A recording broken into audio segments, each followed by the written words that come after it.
आज यहाँ मजलूमों की आवाज बनकर खड़ा हूँ। उन करोड़ों भारतीय मुसलमान और अल्पसंख्यकों की जद्दोजहद और हक की बात करना चाहता हूँ जो इस देश का अटूट हिस्सा हैं।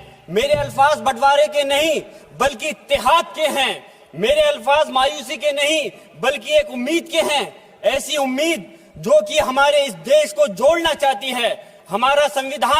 हमारे संविधान को बनाने के लिए हमारे बाबा भीमराव अंबेडकर साहब, मौलाना अबुल कलाम आजाद साहब, डॉक्टर जाकिर हुसैन साहब ने मिलकर के इस संविधान को बहुत मेहनत के साथ बनाया था। ये सिर्फ किताब की शक्ल में देने के लिए नहीं है। आज संविधान के उस पर मैं कहना चाहता हूं कि भारत का संविधान इंसाफ, आजादी और भाईचारगी की जिंदा गवाही है और ये गारंटी देता है कि नागरिक हर मजहब, जात या नस्ल पर इज्जत के साथ गुजार सकते हैं जिंदगी। लेकिन अफसोस है, एक मुस्लिम रहनुमा की हैसियत से मुझे इस दस्तावेज पर बेपनाह फख्र है जो कि दस्तावेज जो संविधान हमें इजाजत देता है। आर्टिकल 15 के मुताबिक किसी भी नागरिक को मजहब, जात, लिंग, नस्ल या जन्म के स्थान पर भेदभाव नहीं किया जाएगा।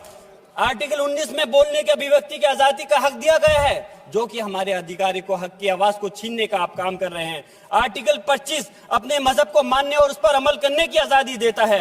आर्टिकल 29 के तहत अल्पसंख्यकों के हकों की हिफाजत करने के लिए प्रावधान किए गए हैं। लेकिन आप तो हमारे हकों की छीनना चाहते हैं। माननीय सभापति जी, मैं आपके माध्यम से कहना चाहता हूं कि आर्टिकल 30 के अंदर अपने तालीमी इदारों को कायम करने और उनके चलाने का हक है, लेकिन हमारे साथ ज्यादती हो रही है। ये संविधान को अगर आप कमजोर करेंगे तो याद रखना ये देश कमजोर होगा, हमारा मुल्क कमजोर होगा। जो संविधान के प्रति वफादार नहीं हो सकते वो हमारे मुल्क के प्रति वफादार नहीं हो सकते। मैं उस संभल की सरजमी से आता हूं जहां पर 15 दिन पहले एक संविधान को कमजोर करने का काम किया गया। वहां पे जिस प्रकार से 5 मजलूमों की जान ले ली गई, जिस तरह से 30 से ज्यादा लोगों को गोली मारकर घायल कर दिया गया और 27 से 50 से ज्यादा लोगों के खिलाफ मुकदमा दर्ज किया गया।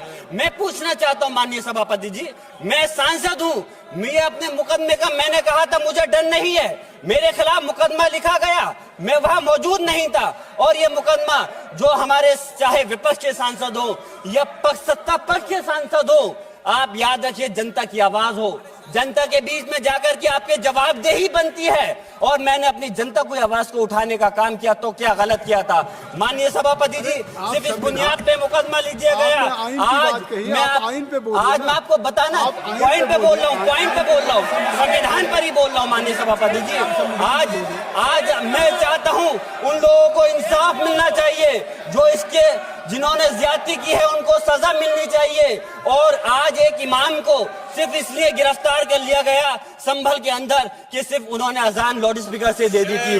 अफसोस है कि आज हमारे साथ ऐसी ज्यादती हो रही है। माननीय अध्यक्ष जी, हमारा संविधान किसानों को मजबूती की बात करता है जो इस देश की रीढ़ की हड्डी है।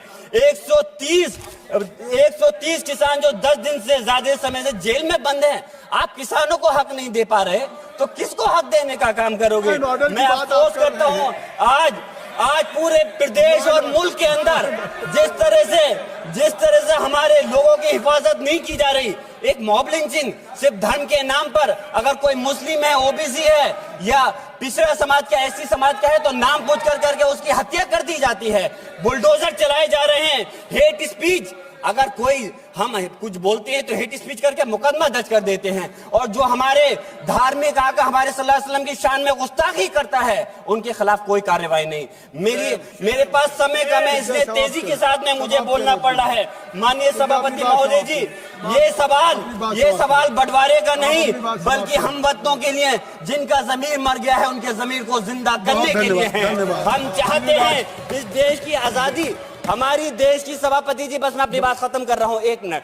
हमारी देश की आजादी के लिए मैं ये कोई बंटवारे की बात नहीं कर रहा, लेकिन हमारे मुस्लिम और हिंदू समाज सब लोगों ने मिलकर के इस देश को आजाद कराने का काम किया था। आज उनके साथ ज्यादती क्यों की जा रही है? हम लोग अपने इस मुल्क के अंदर मजबूरी से नहीं रुके बल्कि हम जो है अपनी मर्जी से रुके थे। हमारी मुल्क को आजाद कराने में हजारों लाखों मुसलमानों ने शहीद हुए थे। माननीय सभापति जी, कॉन्क्लूड कर रहा हूँ से बात।